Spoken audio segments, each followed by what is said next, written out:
Hi, it's Paul, and I'm an old man with 2 questions and a statement. Question 1, can you see me?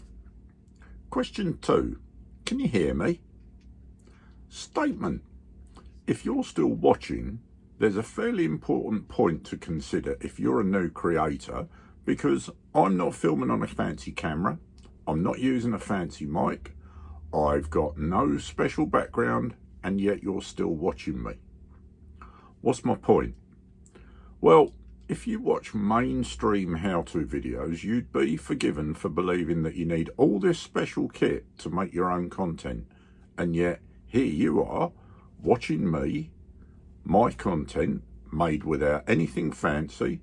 I'm just sat in my shed, under a couple of fluorescent lights, filming on my phone. Please don't misunderstand. You might make better content with better equipment, but just being able to be seen and heard and hopefully having something interesting to say is a good start. So maybe save your money for the minute, practice your content creation and your subject matter, and only then think about what might enhance it.